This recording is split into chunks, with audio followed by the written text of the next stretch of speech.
What is up, DCS crew? It's Carlos back at it again today with a knife review. Now, I guess you can say I'm a bit of a simple man. I see an Ostap Hel design, I grab it, I use it, I review it, and show it to you guys. This is no exception. Now, while this is no exception, I will say this is an exceptional looking blade. This blade right here is the Pier from We Knife Company, designed by Ostap Hel. Beautiful, beautiful design. Just over 2.5 ounces, just under 8 inches in length. There's quite a bit to talk about with this knife. So let's roll the intro and get right to it. Stay tuned.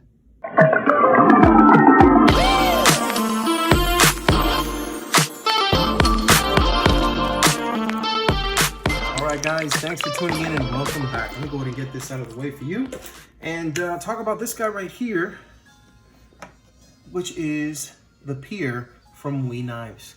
Stats are on this side. Again, like I said before, this is an Ostap Hel design. I'm a big fan of his stuff, whether it's been from Real Steel, from We, from Civivi,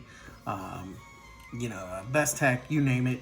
I'm really digging this because it gives it that nice, sleek, svelte, but functional knife design from a guy who really knows what he is looking for in a knife. Now, this particular version is designed specifically to be produced by We, and it's called the Pier. This particular model design is model number 2015C. Go ahead and place this in the middle and have a couple of knives here I'd like to go ahead and show just kind of as a size comparison. We'll start small with the Little Main Street from Dirk Pinkerton. Got the Kizer Youngest. This is from Carlos Elsner. Let's see what else we got here. We've got the Kershaw Dividend, the Kershaw Atmos, really nice budget Dmitry Sinkovich design. We have the Concept Knives Cryo in D2 with micarta scales. We have the Todd Knife and Tool Exploit, another awesome knife. About the same size actually as the Pier, as you can see. Kershaw Bare Knuckle 14C28 N steel, another one that's very close in size, possibly just a little bit larger. And then one that I was actually very excited to be able to receive and compare it to, because if this was a front flipper, its main competition would probably be this one, which is the Prickle from Concept Knives. So you can see there's a lot of similarity when it comes to overall dimensions, kind of like that whole skinny, long, just the whole look is very similar. So let me go ahead and get that out of the way. So talking about the blade itself, this is a it's just under 3.5 inches, so it's 3.46 ounces.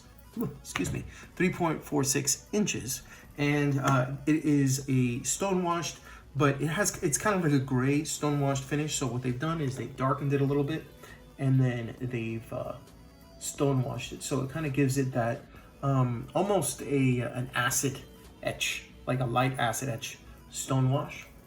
Okay, now you get a nice bare blade on one side, no markings at all, which I love from We Knife Company. And then you have Ostap Hel design, the maker's mark.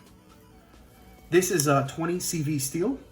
Most companies, are trying to go ahead and provide premium offerings in S35VN, and then We Knife Company's like, yeah, no, if it ain't 20 CV, it ain't nothing. So you do see that here in this particular knife.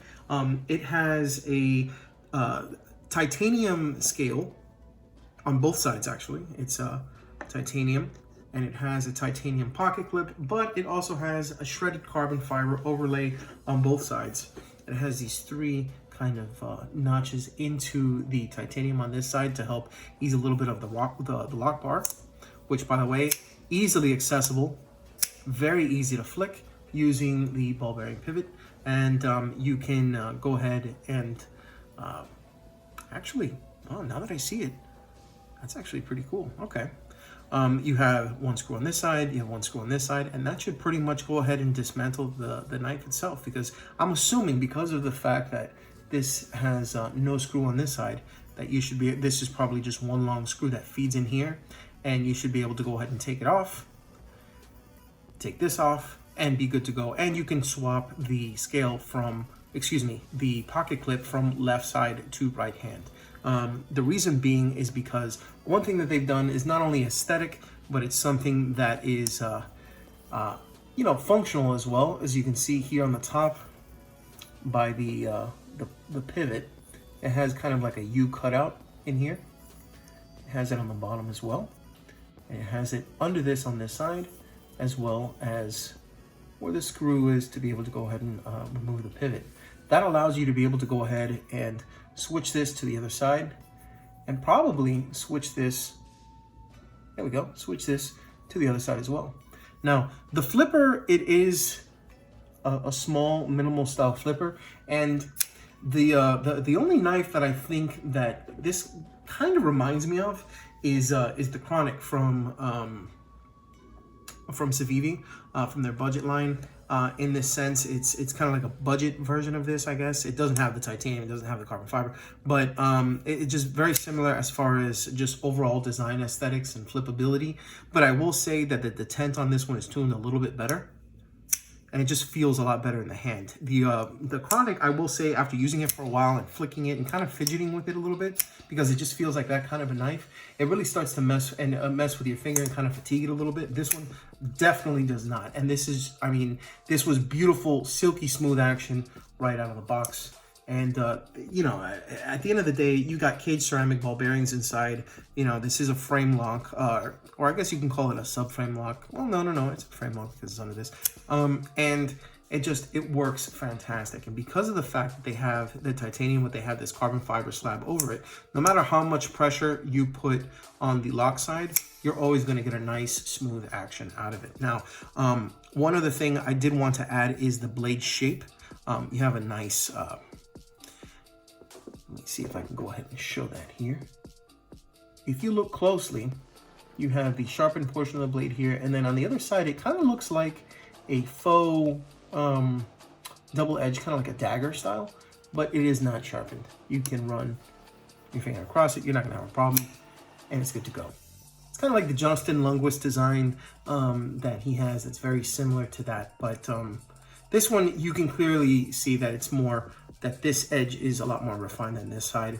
I just thought that was a pretty cool design element that they added to this. They didn't really have to do that, but they went ahead and they did it.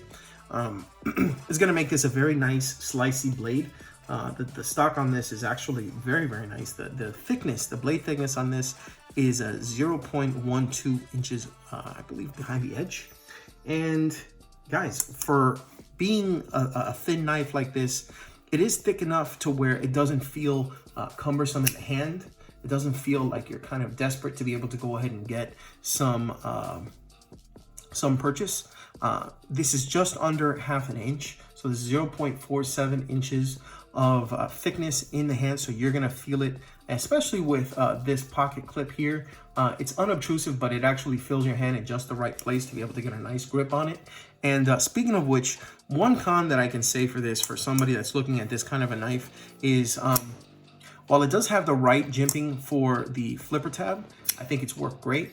Over here, there is some jimping that comes out, but it's too smooth and it's too flush with the scale to really be of any use. In fact, what's of more use is this little notch that's here that leads onto the spine of the blade that you can actually kind of dig the meat of your thumb into and kind of get a little bit more traction off of if you're going to be using this for something a little bit more than just slicey tasks, which at the end of the day, something like this is what you're going to use for, you know, just general office style EDC, very light EDC tasks. You don't want to use this for anything heavy. And besides, I don't know too many people who are going to pay, I don't know, I think the map on this one is, you know, 200, 225. So I don't know too many people who are going to waste a $200, $225 knife and then just beat the hell out of it. The majority of the people who are going to buy this knife are going to buy it and they're going to use it as pocket jewelry. But I mean, let's be honest, looking the way that it does, I don't blame them, because this is really, really nice. It's kind of like a subdued, but look at me kind of thing going on. And I really, really like that. It's that darkened titanium As you can see that dark stonewashed titanium. Got that kind of dark stonewashed, very subdued style blade. And then you have the carbon fiber shred. You know, this is kind of, if I could equate this to a person, I could say it like this. There are two rich types of people. There's the people that are the look at me's, and then the people with the money that you would never think had that money. And as an example, I'm just gonna give you a little bit of history. When I worked in insurance back in South Florida, there was a guy who owned a chain of restaurants, and I won't say what it is, but his name was Tony. Okay, and every time he would walk in wearing a white t-shirt, some plain jeans. He was just a plain looking guy. He'd go in, he'd pay his insurance premium in full, in cash for his business, and he'd, you know, get his certificate of insurance, and then he'd walk out the door. It actually took me about 2 years to realize that he was actually paying in cash for the insurance premium on his business, which was a restaurant. And I mean, I'm talking paying, you know, several $1,000s. I mean, close to 10 grand, you know, for the insurance package that he would pick up every year without fail for his business. And he would come in every time wearing the same plain clothes. But this guy was oozing money, and his business was great. I mean, I actually went there one day and he gave me the red carpet treatment and, you know, ate awesome. You know, I was there with my date, you know, that sort of thing. And it made me realize, you know, not everybody has to look flashy, you know, that's worth $1 million. And this is the kind of knife that when you look closely, you're like, wow, that is a really nice looking knife. But it doesn't necessarily, you know, command the look at me type of thing going on when it's in your pocket. It's got, you know, that dark that dark blasted and stonewashed clip, the scales, you know, everything about it. It's nice, and it's almost like sultry, and I don't know. It makes you want to kind of take a closer look at it. And then when you do, I mean, the devil is in the details, guys. I mean, you know, you have everything from a pivot that shows the we symbol, and then just look at that shredded carbon fiber. So yeah, not to schmooze too much on it. I think it's a really nice design.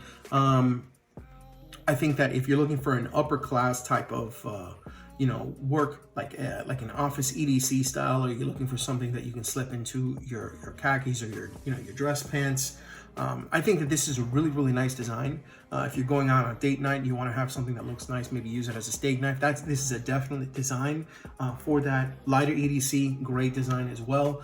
Nothing too heavy, because obviously the blade stock and the fact that it's made the way that it is with the materials that it is, carbon fiber, that sort of thing. It doesn't really command a a supremely high performance blade, you know, kind of blade that something like the Exploit would. I mean, this is, you know, chunkier titanium, nice thicker stock. You know, I mean, at the end of the day, also this isn't 20 CV. This is S35 yen. This is 20 CV. So that's basically my review on this. It fills a niche market. But I still like it. I'm a huge fan of Ostap's designs, and I mean, if he comes out with 50 more designs, I swear to God, I'll have at least 50 more videos on this channel, being that they're all Ostap Hel. So that's my review on the Wii Pier. If you're gonna go ahead and check it out, I'm gonna go ahead and post a link in the information section below. If you have any questions, feel free to go ahead and comment also in the comments section, or send me an email at dailycarrysolutions@gmail.com, or hit me up at Instagram at dailycarrysolutions. Guys, just remember, it doesn't matter whether you carry We Knife Company. It doesn't matter if you carry something from Best Tech, you know, like the Exploit, or even a Civivi, like I mentioned before. Just remember, if you EDC, make a DCS. You guys have been great. This is the Pier. It's going in my pocket. I'll see you later, guys. Peace.